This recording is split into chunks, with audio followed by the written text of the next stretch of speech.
Champion, Episode 2, The Installation.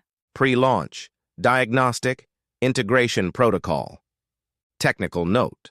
Before the shuttle can be moved to the launch pad, it must first be mated to the external tank and solid rocket boosters in the vehicle assembly building. This process, called stacking, can take weeks. Every connection point is tested. Every seal is verified. The shuttle does not move until the integration is complete and every system confirms. We are one vehicle now.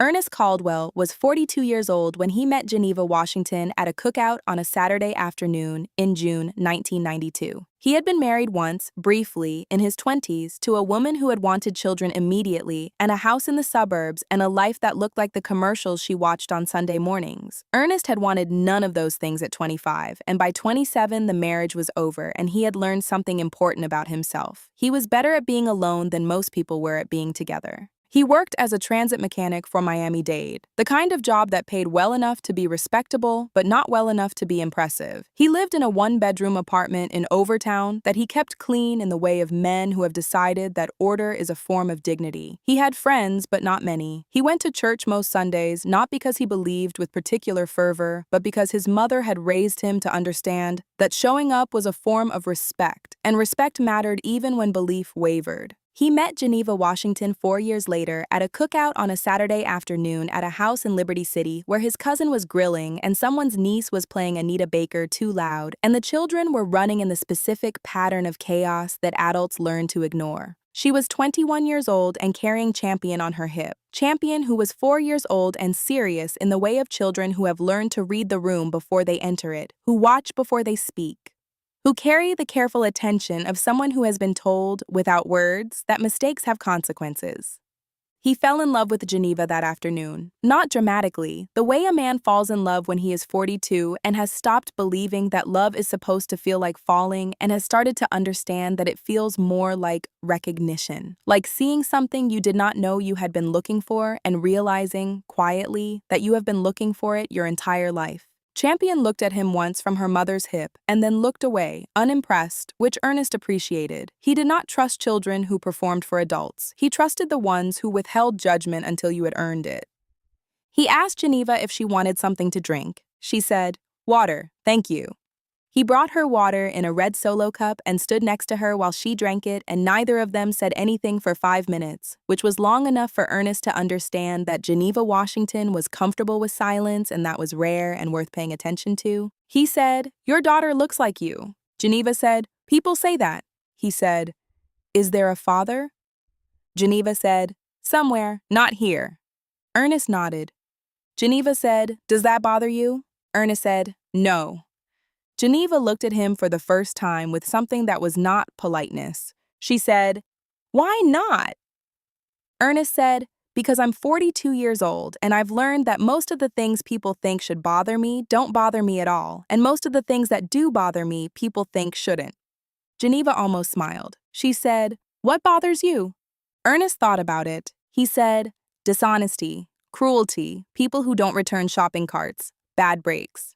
Geneva did smile then. She said, "Bad breaks?"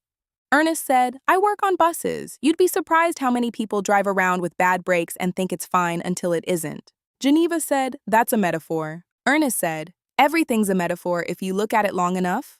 Champion shifted on Geneva's hip and looked at Ernest again, longer this time, like she was performing her own inspection. She said, "Do you have bad breaks?" Ernest looked at the child. He said, "No, ma'am, I keep my brakes in excellent condition." Champion said, "Good." And that, Ernest understood later, was the moment he knew he was going to marry Geneva Washington. Not because of Geneva, though he wanted Geneva with the quiet intensity of a man who has spent most of his life wanting nothing and now wants one specific thing very much. But because Champion had just performed a diagnostic on him and he had passed, and the child had decided in her 4-year-old way that he was acceptable. They were married 18 months later. Champion was 6. The ceremony was small. Loretta and Ernest's mother and a few friends, and Champion in a white dress that Geneva had spent 3 weeks sewing because she wanted her daughter to have something that fit perfectly, something that had been made specifically for her and not handed down or borrowed or approximated. Ernest became Champion's stepfather in the way that matters, which is to say, he showed up every day without performance, without requiring gratitude or acknowledgement. He drove her to school. He sat at the kitchen table while she did homework. He fixed things in the house that Geneva had learned to live with broken because asking for help felt like admitting defeat, and Geneva Washington did not admit defeat. And Champion grew, not dramatically, the way children grow when they are paying attention to something other than their own growth. She was tall for her age and quiet in the way Geneva had been quiet, not from shyness, but from calculation, from the understanding that words were tools and tools should be used with precision.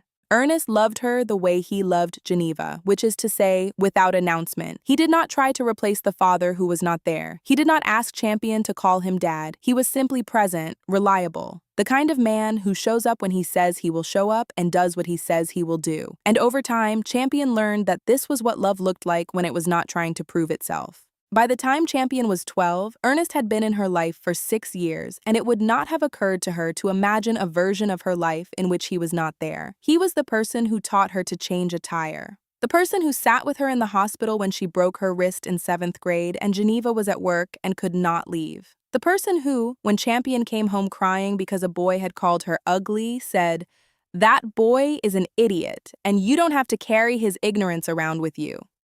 He was protecting Champion from confusion, Geneva from doubt, himself from the fear that maybe this was all temporary, that maybe Geneva would wake up one day and decide she had made a mistake, that maybe Champion would grow up and realize that Ernest was not her real father and therefore did not count. But the fear was unnecessary, because Champion had already decided. She decided the day Ernest showed up to her 8th grade track meet, the first track meet Geneva had allowed her to run, the first time Champion had stood on a starting line and felt what Geneva must have felt at 17. The understanding that her body was capable of something extraordinary if she just let it move the way it wanted to move. Ernest stood on the sideline with his hands in his pockets and watched Champion run the 400 meters in 58.2 seconds, which was fast for an 8th grader, which was faster than most of the high school girls, which was the kind of time that made the other parents look at Geneva and ask, "Does she train?" And Geneva said, "No, she just runs." After the race, Ernest walked over to Champion and said, "That was something." Champion, still breathing hard, said, "Did I do good?" Ernest said, "You did excellent, but you already knew that." Champion smiled. Ernest said, "Your mama ran like that. Faster even. Did you know that?" Champion said, "She told me." Ernest said, "You're going to be faster than her." Champion looked up at him surprised. She said, "You think so?" Ernest said, "I know so. You've got her speed and you've got something she didn't have." Champion said, "What's that?" Ernest said, "You've got time. She had to start late. You're starting now. That's the advantage." Champion thought about this. She said, "Ernest?" He said, "Yeah." She said, "Thank you for coming." Ernest said, "I'll always come. That's what family does."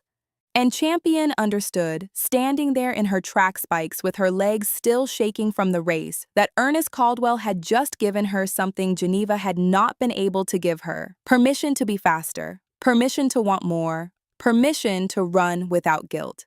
There were things Ernest did not know. He did not know that Geneva had named Champion after the thing she lost. He did not know about David, not the full story, not the part where Geneva had pushed him away because she was 17 and ashamed and terrified. He did not know that Geneva carried the weight of that decision every day, that she looked at Champion and saw both the best and worst thing she had ever done, that she loved her daughter with a fierceness that was equal parts pride and regret. Geneva had told him, early in their relationship, that there had been a boy, that he was gone, that he was not coming back. Ernest had not asked for details. Ernest had understood, in the way that men his age understand, that some stories are too heavy to demand and that if Geneva wanted to tell him, she would. She never did, and Ernest never asked. What he did know, what he learned by watching Champion and Geneva together, by seeing the way Geneva's face tightened whenever someone asked about Champion's father, by noticing the way Geneva flinched when Champion ran too fast. as if speed itself was dangerous, was that Geneva Washington was terrified of her daughter becoming her. And Ernest, who loved them both, who had chosen this family not because it was easy, but because it was right, decided that his job was simple. Make sure Champion knew she could be anything, even if it scared Geneva, even if it meant Champion would leave, even if it meant running toward the thing Geneva had run away from. He did not say this to Geneva. He did not need to. Because Geneva knew. She knew the day she watched Ernest and Champion sitting at the kitchen table, Champion's homework spread out in front of them, Ernest explaining something about fractions with the patience of a man who understood that teaching was not about having the answer, but about waiting for the student to find it. She knew the day Ernest came home with a pair of running shoes for Champion. Real running shoes, the kind that cost more than Ernest usually spent on anything. The kind that said, "I see you, I believe in you, I am investing in what you might become." She knew the day Champion came home from school and said, "Mama, Ernest said I could try out for the high school team next year. Is that okay?" And Geneva, who had spent 15 years running away from the memory of who she had been at 17, who had built a life on the foundation of not making the same mistakes twice, who had promised herself that Champion would have a different story. Geneva looked at her daughter and said, "Yes, that's okay." Because Ernest Caldwell had given her something she had not known she needed. The courage to let Champion run.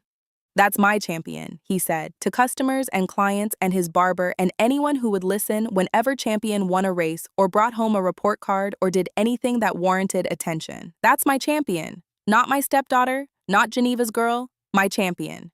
And Champion, learning what it meant to be loved unconditionally, understood that the man who had chosen to stay mattered more than the man who had never arrived. End of episode 2. Next episode 3, Speed is Not Progress.